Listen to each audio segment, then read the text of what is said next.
David had a brain injury, right? Yeah. Brain surgery for a tumor, a 5 centimeter golf ball size tumor. Wow. 2010, it was a 20-hour operation. Wow. And when I went to the hospital, they told me I had like 2 weeks to live unless I had the surgery. I couldn't Wow. leave the hospital. What? Yeah. Okay. What's up? What's up, folks? So this is the very first time we're doing it this way.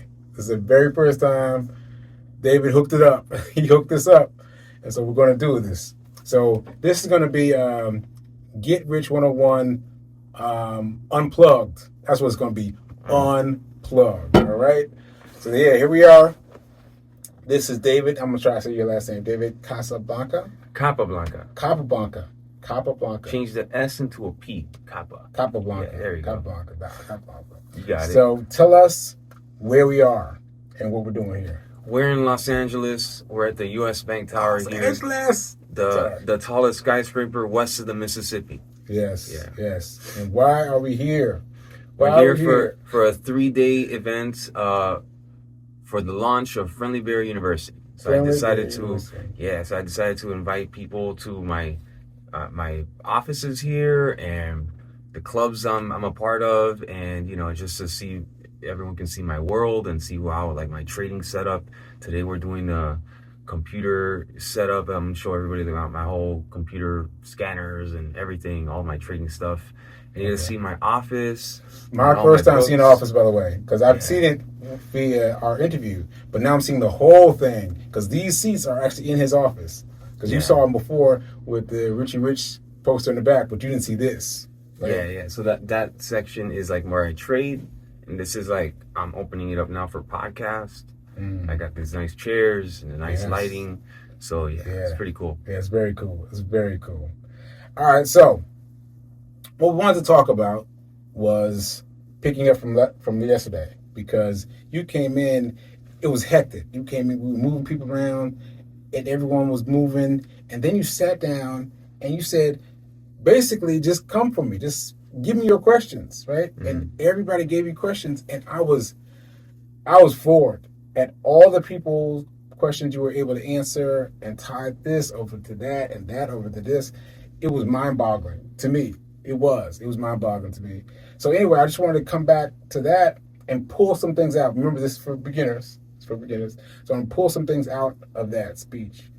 But y'all, you all should have been there. You all should have been there because it was amazing. It was amazing.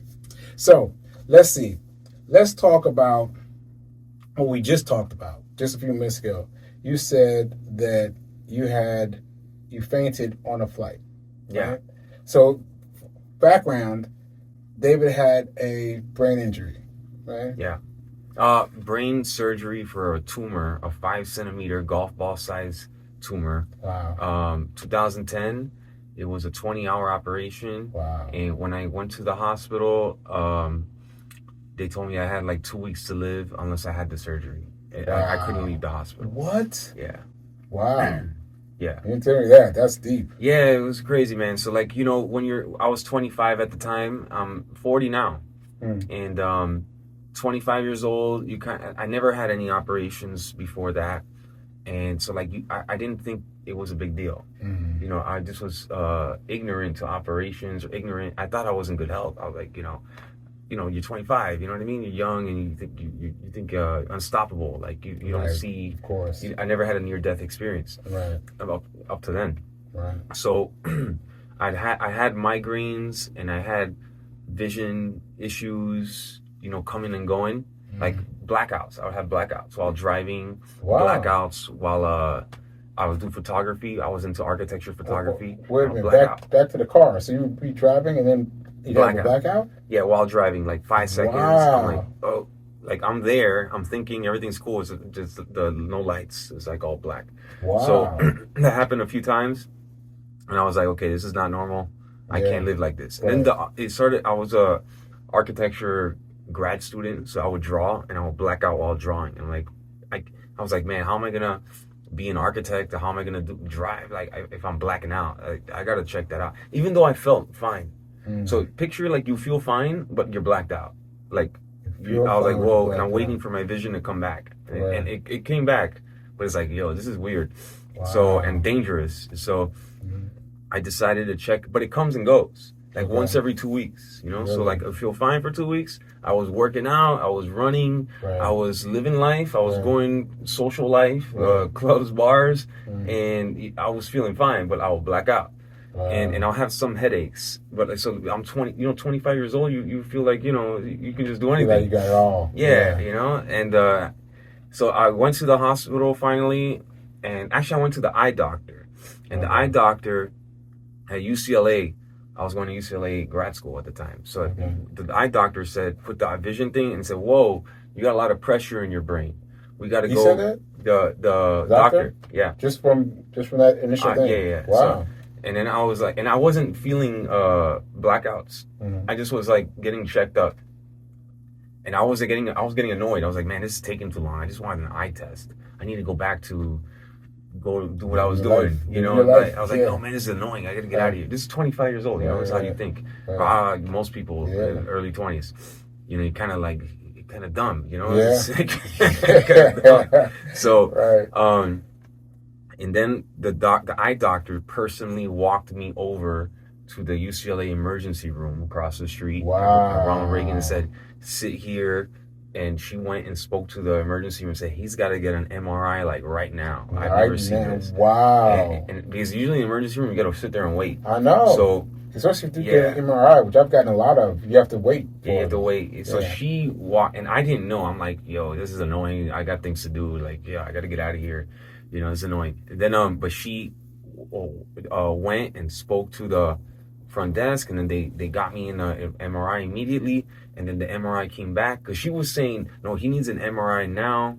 There's a lot of pressure in his head. I don't know what's going on in there. Like, this is abnormal. He could, like, this is crazy. So and then in hindsight now, I know what happened. Is she saw in your head, your cranium, you only have so much space. So if something's growing in there, it's pushing everything else. And it's pushing against the skull. And it's affecting the nerves. And you could just, like, if it hits the wrong nerve, you could just die. Wow. Like, usually in your sleep, you could just die. Wow. It's crazy. So that tumor had grown so much that there was no space in my head. So it was pushing against the optic nerve, which is the eyeball. It was pushing my eyeball so far, like, that I would black out. So if I would have blacked out a little bit more, I could have just died. So now I know that in hindsight. So, like, when I took the MRI, that's what came back. The MRI came back and it said, it showed the images, said, okay, this is a huge tumor pushing everything. And there's not enough space. He can just die in his sleep. So they were saying it was going to push against my breathing nerve, and then I would stop breathing. Is all this while you're in school? Yes. I was in the middle of grad school final exams. So this is why I was getting annoyed. Now I remember. So I was getting annoyed because I wanted to turn in my final project. Right. I was like, yo, I got to turn in the final project. I'm going to miss it. And the thing is, I came from Miami to LA to study. So I felt, now this is bringing back the actual, what was going on. I forgot about this until this conversation. So I remember I was like, I came over here all the way from Miami, and I'm paying all this, the rent and all this cost to live here. Right. And if I miss the exam, it's all to waste. I'm going to fail. Right. So I was thinking I was going to fail, and my health, I was so, I wasn't even thinking that the professor would understand, yo, David's in the hospital, he can turn it in late. I was not even... Right. I was just... You weren't even thinking about that. Yeah, I wasn't thinking about that. So then I actually emailed my professor when I was in the hospital. I was like, sorry, professor, I'm in the hospital now. I'm not going to be able to turn in my thing on time, but I'm working diligently in the hospital to finalize the drawings. I was in the hospital with my computer. And the professor wrote me back and said, David, don't worry about it. Take care of your health. It's all right. But I remember, I went, when the MRI came back that night, the team of doctors came in and said, okay, David, you have 2 weeks to live. If you Wow. leave the hospital. You cannot leave the hospital. We have to have an That must emergency have shaken you surgery. up, right? That must Yeah, have shaken that you up. it shook me up, but it's still I was 25. I was like, nah, I don't believe you guys. You're telling me in 2 weeks I'm gonna pass out and die or something. Like I don't. There's no way. Right. And then they said, okay, well, if you leave the hospital, the insurance won't cover you, and it's like $1 million surgery. So it's like you got to get it one way or another. Right. And so I was like, all right, I guess I'm staying here because I thought about leaving. I thought about I was like because I didn't want to be there. What? Yeah. So but that price tag got you. Yeah, I was like, yo, hold on. Yeah. So I called my mom, and my mom flew from Miami.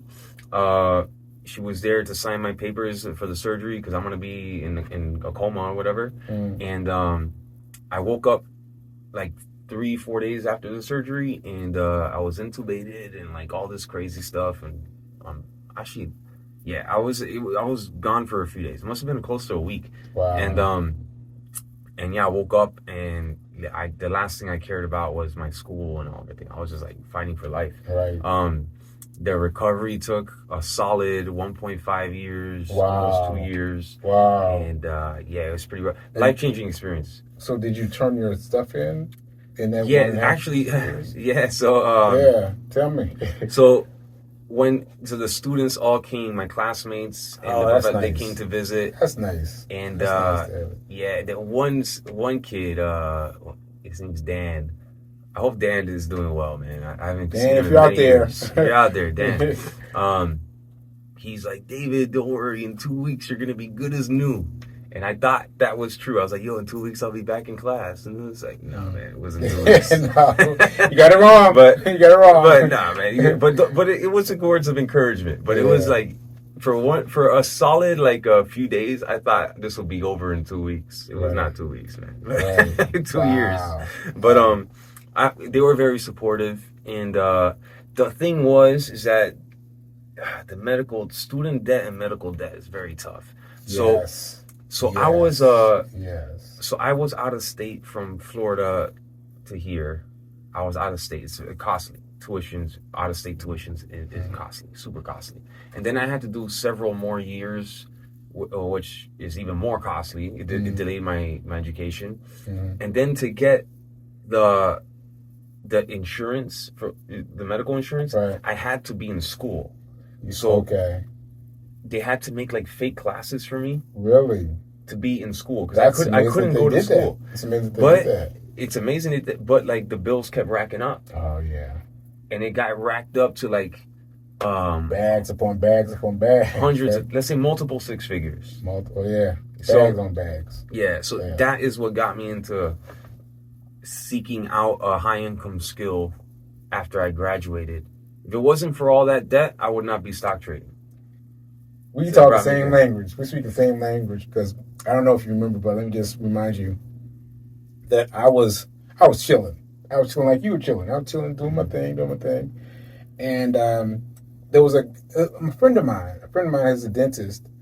He was checking on something I wanted him to do with my tooth. I don't even remember what it was, but his nurse detected my blood pressure. He said it was high. I was like, high? I'm fit. I'm running. I'm doing everything right.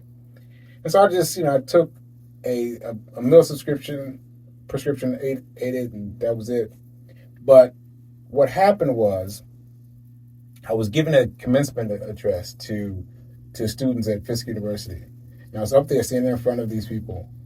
And I remember that something wasn't connecting between my brain and my mouth. Like, I just didn't know what was happening. I'm speaking to them, but they're like, and so there was this disconnect. And so my partner took over, and I was like, all right, let me go sit down. And I sat on the windowsill. And then when I stood up to go outside and get some air, I just fell out. Right there in the commencement hall, right? This fell out. And so that started my journey of this, because I fell out, had my second stroke without having any insurance. Zero insurance. So when you talk about stacking, like, it was the same thing for me, because like you know, all the things they stacked up when you don't have insurance, like it's phenomenal. It's phenomenal. Yeah. So yeah, so that's in New York. No, this happened in Nashville. Like I was living in New York, Mm-hmm. but I went to Nashville to hang out with my mom and to deliver this commencement address for Fisk. You know, I was out there doing my thing, speaking in front of people, and then I was like gone in the middle of that event. So that event I still think of as my born again day, and I still go down to Nashville. I don't like to miss it. I like to go down and speak to the people so that they can understand that I live, because I found this out recently. Recently, mind you, recently. But my stroke, the one that I had, the second one that I had, was a kind that it was lethal. Like if 100 people got this stroke, 83 people would die. Oh my God. Yeah. Within 4 weeks, they would die. And only 17 people would walk out the door. And I'm one of those 17 people. So when was this stroke? This 2.5 years ago. 2.5, and then the one was before that?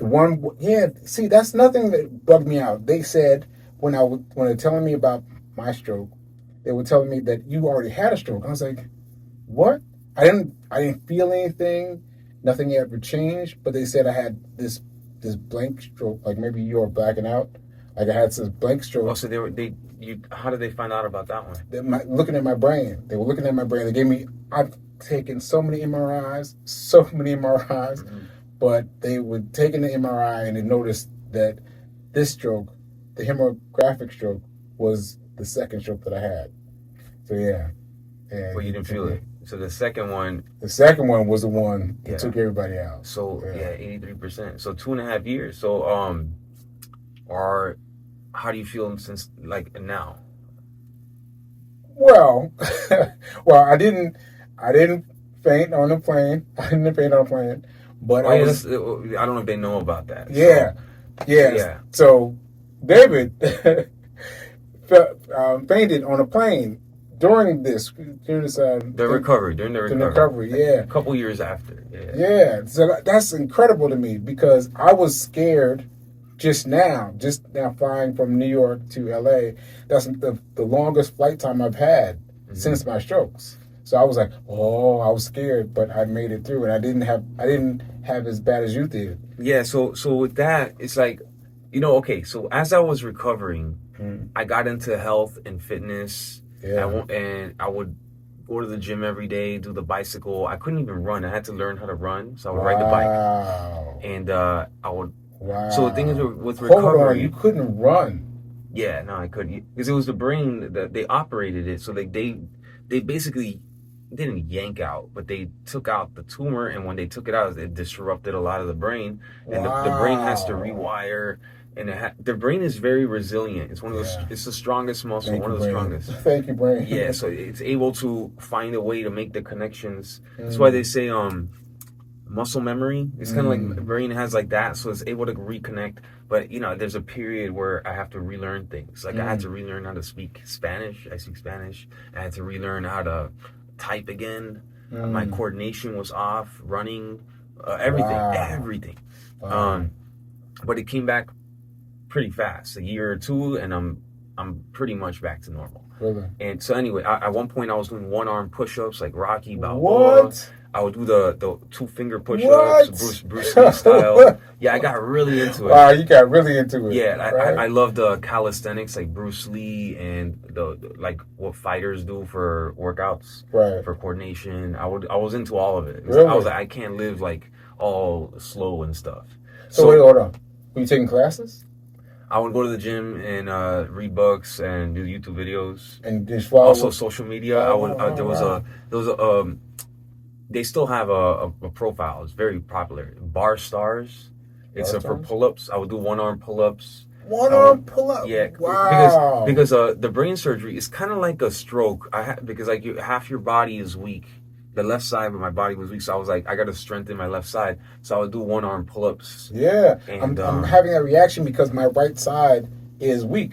I used to be right-handed, but now I'm left-handed because my right side is weak, and so need to do these one-arm pull-ups. So you start slow. So like with the push-ups, I would start like with 1 push-up, and then 2 push-ups, and then 3, and it's just like investing, compounding, you know. Right. Like Warren Buffett started with a small amount, and he's a billionaire. So it's like 1 push-up can turn. At one point, I was doing like 200 push-ups. Wow. Now I do 50 at a time. I'm a fit person, but at that point, at one point, like my full-time job was just like getting healthy, and I would do all this, and then eventually, so with recovery, it's like you're testing the boundaries. Like the doctor would say, "Don't do that," and then I would say to him, "Hey, I can't live like this. I'm gonna do it." And then we would compromise. He would say, "Okay, do it until if you feel pain, you stop. You promise me. Okay, good. Now I can deal with that." So I would push the boundary until I sensed a tiny bit of pain, not even a tiny. Maybe it was me getting tired. I don't know, but I would stop. Okay. But I would test the boundary, and that's what. And you stop and then try a little bit more next time. The next time, if I got scared, I would like a day because my head is recovering. I had like staples in my head. Wow. So like they were removed, but it was still delicate. Yeah. And if I felt like a lot of pressure going to my head, I would stop. Wow. And I would even give it a few days. Okay. It was a slow process, and I would run 10 feet in the track and field. I would go every day after working out to the track and field, and then 20 feet. And if I felt I would take like a few days off, and then I'll try 100 feet. You know, so but it's always testing the boundary, and it's the same thing with the flight. Going back to that flight. Yeah, flight. I was like, you know what? I gotta fly, man. Like I'm just gonna stay here in LA forever. Like, you know. And I was like, I gotta go back home. I want to visit my grandma and stuff, and she's getting older. So I was like, yeah, I took that flight, and that was like me testing the boundary. If I can last 5 hours in the flight, because like this is 2 years after surgery, brain surgery. So I was like, and I was like, you know, when I'm up there, it's maybe I don't know how I'm gonna feel, like my head, you know, the pressure and stuff. Yeah, for sure. So I tested the boundary, and when I stood up to use the restroom like 3 or 4 hours into the flight, I think I wasn't getting enough blood flow in my legs or my whole body, and I just passed out in the hallway. Wow. And then they were like, "Hey, doctor, is there a doctor here?" And a doctor came and said "Okay, sit him up," and they gave me some ramen noodles. And I remember because I was broke as hell. Just a student, you know, it's like I was just a student. This college student with that's it. Wasn't really broke, like suffering poverty or anything, but like I was just a broke student. And I was like, yes, I got $10 of ramen noodles because in the menu was $10. They gave it to me for free. Yes, I got something out of it. Yeah, right. So, wow. But no, and then I used the restroom. I was fine after that. Okay. But I think it's just it's like with trading too. When everything is like you're testing the boundary, and it's like putting a little, like you put $1,000 risk on. If that works out, you do that a bunch of times, and you can add $100 more. Now it's $1,100 risk. Okay, you see how that goes. You do $1,200 risk, $1,300 like after a period of time, and then it's just like with what I was doing back then. I was just I could run 10 feet. Okay, I got that done. Let me run 15 feet. And then it's like, okay, let me see how that goes. 20 feet. Yeah. And then I'm doing a lap around the track, and then a mile around the track. And then, so. Yeah. I've been doing that a little bit. I recognize now that I need to do it more often than I have been. But I've been doing that a little bit. And I've been running a mile every day for the past 815 miles. 815 days. I've been running 1 mile outside every day. Yeah, just a routine. And so you're 2.5 years since the stroke. So it's like, you just do. It's like a healthy boundary because you're also, it's good for you. You know, so and for me it worked out. So like when I used to get the checkup from the doctor. He would say, "Yeah, wow, it's worked." Like that's great. You're doing great. But see, like if you listen to the medical professional, in my situation, if I were to just listen to what they said, man, I don't know, because they were telling me just get bed rest, don't move. Me too. Me too. Like my mom, she didn't want me to leave the bed, and I'm like, how am I gonna live like this, man? Thank goodness. So it's like you gotta have that discernment of like people want the best for you, right? But at the same time, you gotta do what's best. Like you know what you like Yes. how you. I don't know, man. It's very very. Yes, yes. I You agree know. with that. I agree with that. And speaking of which, now you just brought us back to trading. Like after all that, back to trading. So, what was it like? You were feeling broke about the school stuff and medical stuff, and it stacked up, and now you had to pay those off. And so, what was it that led you specifically to trading, though? Why trading? Yeah, well, after I graduated grad school, I had no idea about stocks, no investing, nothing about anything except architecture. And when I say architecture, it's just design. Oh, right. He was a architecture Yeah, student. I didn't know about like architects, like define like real estate and stuff. This is like I just knew how to draw and make cool things. That's all I knew how to do. That's pretty dope. Yeah, it was cool. I was happy. I was happy. I didn't even care about money. I just wanted to draw and design and 3D models. It was cool. Yeah. I couldn't even speak about it well. Like I couldn't like. I just knew how to express myself with drawings and stuff, and like that was my strength. But anyways, when I graduated, I got a job and it paid like $26 an hour, and I didn't even care. But I knew that like my bills were always behind, and I'm like listen, this is not working. I'm late with all my bills, and like how am I supposed to live a regular life? Like, and then 6 months later, it got to the point where just I was up to here with it. But 6 months later, the school bill starts to come due. Wow. They give you a 6 month grace period, and it's like, okay, 6 months, you got the bill. That's it. And 6 months, that's it. Boom. Yeah, and then the medical bill and the school bill, and then like the car bill, the car insurance bill, the rent, I was like, oh my God, this is too much. How am I gonna even go like on a date or something? Like, I can't like, and or like do anything. I can't do anything. Like nothing. And I'm late with all the bills. I would push off certain bills, get extensions on some, and then pay some, and I have no cash. This is a disaster. So, and I wasn't even living in a fancy place or anything. I had a, yeah. It was just like, so anyway. Basically, I was looking at real estate to learn real estate. I just knew, okay, real estate must make money, right? And real estate is like architecture. I guess I can learn that. So as soon as I started to look into that, I'm talking about Google and YouTube.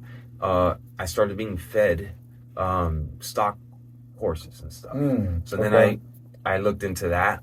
I saw it was real, and I was like, okay, I'm gonna stop what I'm doing, and I'm gonna drive Uber.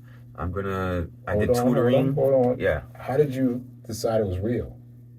Well, I spent like 3 months Googling and looking into it, and yeah, I just I remember back in 1999 in high school, a teacher told me I was obsessed with fantasy baseball, and the teacher told me, hey, if you were to do what you're doing with fantasy baseball with stocks, you'd be rich. And I kind of was confused, and I vaguely remembered that the stocks were going crazy in 1999. It was the dot-com boom. Now I know. Now I know a lot about dot-com boom. But even back then, I kind of vaguely, it planted a seed. Like yesterday, we met Wall Street, Curtis Wall Street. He was at the athletic club. We were doing a talk. Curtis was great. Curtis was great. He said someone planted a seed with him. They said someone told him about stocks, and they said, what do you mean the stocks? He said, yeah, this is where white people put their money. That planted a seed. That was enough. And because Curtis he learned trading in prison. That's crazy. So that's crazy. And he was illiterate. We'll be talking to him soon. He was completely illiterate. Yeah, completely illiterate. And then he learned with his fascination with stocks, and he learned. So for me, it was that in a similar way, someone planted a seed, and then a few years later, I'm like, I that's all you need in life is someone to spark that idea, to spark it, and then that curiosity, and then like I knew, okay, I loved fantasy baseball. like I was the fantasy baseball king. I knew the stats of the players, their stats versus the nighttime and the daytime versus the left-hander and the right-hander pitcher, and like the stats of like with 2 days rest versus 3 days rest, and the certain matchups. I knew everything. Okay. And so if I can get obsessed like that with stocks, I knew I was onto something. And I was like, okay, and if I treat it like I did with architecture school, with rigor and discipline, and you know, and it's like a work ethic, I can do this differently. And I looked online, I saw a lot of fake people out there with the Lamborghinis, and I was like, I'm not interested in this. I'm interested in I just need the information. Right. So, yeah. Okay. I started, you know, getting books and audiobooks, and I got some online courses, and that was the start of it. Where I went down rabbit holes and rabbit holes and rabbit holes, and the books that I'm looking into, like these books over here, they're not flashy. They're serious books that were vouched for by someone credible. So when someone vouches for a book, and I read the book, and in the book they're mentioning other people and other books, then I go down those rabbit holes of those books and those people, and it leads me to another one and another one and another one, and then so like that's what you call an autodidact, where it's a self-learning. That's what Curtis did. He did it with limited resources in prison, but he did it. And so I did it. I had more resources than Curtis because he was in prison, but I went that route myself, and I would follow certain YouTube channels, and then those YouTube channels would mention someone briefly in passing. I was like, I pause it, and then Google that person, or Google whatever they said, and then go down that rabbit hole. And this is autodidact. So then that's how I learned. And none of those videos had Lamborghinis. None of those videos had you know, flashy material things. This was serious things. So like when you look at, like, for example, the Friendly Bear podcast, my podcast, the first 1,000 videos, very boring. They don't get many views. but I was curious. I invited people that I can ask a question and get that nugget of information, and then stack it in the takeaway. Take one takeaway. Because people, they're like, a lot of people don't want to listen to a podcast for an hour. They're like, David, this podcast is too long. Just tell me what I need to know. But like for me, the fun part was doing that 1 hour interview, or whatever, half an hour, 1 hour, 1 hour and a half, and then taking that one takeaway that I can apply. I was like, boom, mission accomplished. Next one, you know? And you take that one thing, and it was worth it. So like most people don't see that. They got to see. That's why the most popular YouTube videos, they're great and they're cool, whatever. But you want to do with trading or anything worth, you know, like for you to be successful, you want to do what like you want to be aligned with the small percentage of successful people, you know. And the crowd, unfortunately, the video that got 1 million views is probably not it, you know. You want with less views. Is probably better. So it's because like I know, like my podcast, a lot of good traders watch my podcast, and so that told me, when I found that out, I was like, when I interviewed this big trader, and he's like, yeah, David, I watch all your stuff. This is like a few years ago. I was like, okay, I'm doing something right. Hold on, how did you get a big popular person to be on your podcast? Persistence, you know. So like, how did you get me on your podcast? So persistence. It's like that. So it's like I would message people myself. On Instagram, Twitter. That's how I got email. Him. That's how I got him. And I try my best to always do podcasts with whoever invites me, because at one point that was me. And I, you know, I was very persistent. I never took it personal when people didn't respond. But I tried again. You know, like I'll let some time pass. And I was so persistent. So I went from, I invite first, like for example, on Instagram message. If they don't respond on Instagram message, I'll reply on Twitter message a month later. And if they didn't reply on Twitter message a month later, I'll reply like on LinkedIn another month later. The Stacking same them up, person. right. And then if they had a website and they didn't respond to those, I'll add a website a month later. Right. So that's cool. And then it would work. Yeah. That's how I got some of the biggest people on my podcast. Okay. So that was a quick sidebar. Yeah. But I want you to answer this, even though you just answered it. You just answered it. Yeah. But I want you to answer, how is trading stocks not a scam? I know you just answered it, yeah. but make it short. So, trading stocks. Oh, I guess people are going to be downstairs. So, trading stocks is not. Wrap this up soon. Yeah, we got to wrap it up soon. So, yeah. Trading stocks is not a scam because it's been proven to work since like the beginning of the markets. You know, this trading has been around for hundreds of years. The stock market, you got Warren Buffett. Is he doing a scam? It's not a scam. Everybody acknowledges Warren Buffett. Warren Buffett? Yeah, the number one investor of all time. Is he trading?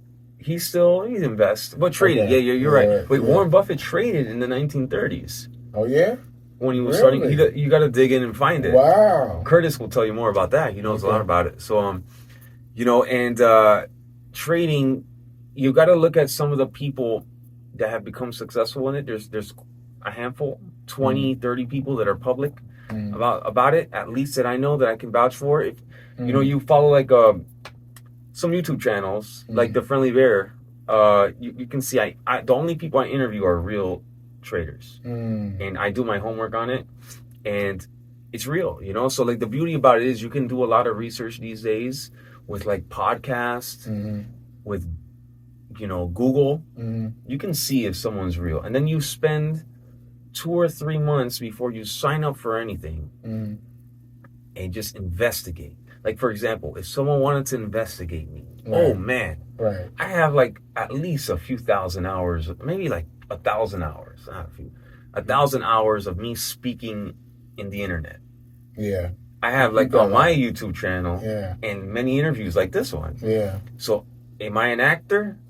I must be a really good actor if I can go on for 1,000 hours, Yeah, keep saying the same thing over and over for 1,000 hours.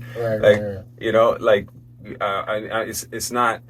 If I was lying, you would catch me in the lies because like it's 1,000 hours. Right. So so like that's the kind of like, but that's the level of due diligence you got to do with anything, and that's what I did because I knew when I started I didn't have that much money.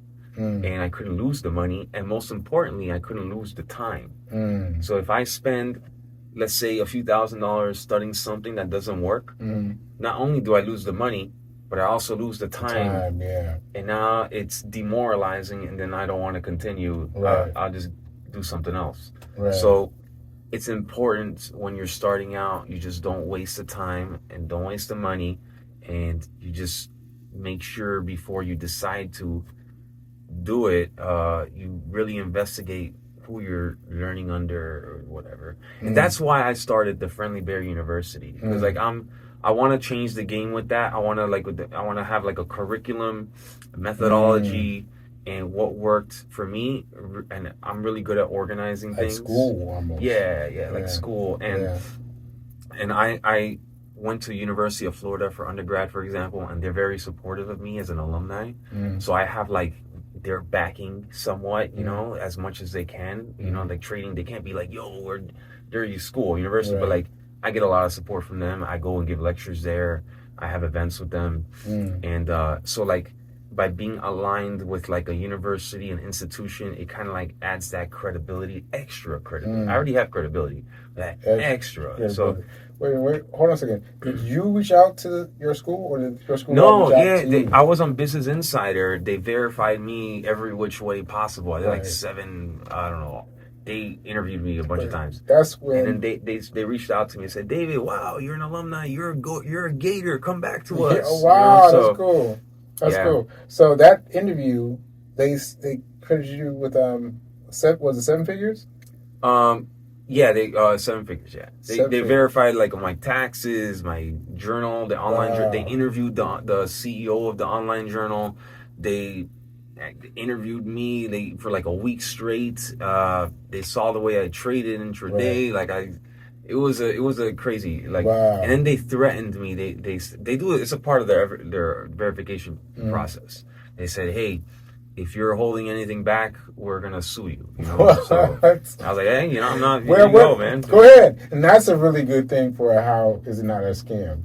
Because you know you got check marked by the Business Insider, right? Yeah. So you know, and people don't realize that. You know, it's like it's legit because you always need like a third party auditing because like if you go by yourself, there's places out there like, okay, we can verify you, but is it a real auditing where they say like, yo, is this it? You know, it's like, for example, if a business were to get audited, like an auditing firm, and it's like, yo, we made this much profit. And the auditing, they would say like, is this it? Are you holding any, like, is this the profit? Because like, think about it. They can just show what they want to show. Right. But if they sign off on it, okay, that's third party auditing. And that's what we need because like, you know, if not, anyone could just show what they want to show, you know, and they could just hide whatever they want to hide. Okay. So, but yeah, Business Insider, that's a legit one. That's one legit version of it. Okay. Oh, and they had a mathematician on their team, an auditor on their team. Like, yeah, they were going every which way on it. Wow. And yeah. So how long did it take you to get from doing Uber? Was it? Yeah, Uber. Doing Uber to Business Insider. Let's just round off. Like, I mean, trading is so beautiful. It's a skill that if you master it and treat it like an Olympic sport, you can go hard with it and have a tremendous success in a short amount of time. Okay. Yeah, 4 years, man. 4 years. 2020 to 2000. No, I think 3.5 years. No, 4 years. But like I did, 2016 is when I first started. Right. But 2020 is like when I devoted full time. Okay. So it depends how you want to look at it. The second I became aware of stocks, 2016. Okay. Now, when I went full time and treated it like an Olympic sport, 2020. Wow. So I would say for me, it's more 2020. When I raised the bar and I was like, okay, this is what it's gonna take. I need to level up now. I need to really know. I changed my phone number. I grinded 20 hours in a year. I was telling you earlier, and from that moment, I quit drinking alcohol. 2020. Wow. From that moment, 2020. Till 2024, and then now is you know, it's just new levels now. Right. I got a book coming out, everything. Right. So, book coming out, everything. So what's the price now? Like you said, you're a 7-figure trader. Like what even is that number? What's 7 figures? 1.5 million. It's over 1.5 million. Yeah. 1.5 million. Yeah. From 29,000 in 2020. Late 2020. From 29 September 2020 to 1.6 million. It keeps growing every day. So. Wow, that's incredible. Yeah, and then but 2016 I started with $2,000. 2016 to 2020 it was like I made no money. Okay. So depends how you want to look at it. Is that, you know, it's like all together 2016. Yeah, I started with a small account, but then I gained enough experience where I felt like, okay, I got my 5,000 hours of study time in over the course of 4 years. Okay. I was studying on and off. I was like, okay, I've earned the right to fund my account, and I gathered funds together, and I went with 29K September. Okay. But that market was a hot market. You can't do that you see, if I would have taken that 29K in 2019 or 18, it would have been, I think it wouldn't have not been good. Okay. But since that market, specifically in 2020, it was like the most volatile. These kind of markets come around every 5-10 years. So by me studying, currently, are you including currently the market right now? Yeah, no, this is not the market to put the money and start trading like that. Okay. So this is the market to study. You know, it's coming soon. Okay. It's coming soon. But you got to study. I knew that. I knew that when in 2016, I was like, all right, I got to be ready for the next one. Okay. Because 2016 was not it. Okay. But so I knew I was getting ready for that next opportunity. Even 2018, I knew it was not there yet, because I had studied the history. You know, 1999, that's the one. 2008, that's the one. 2000.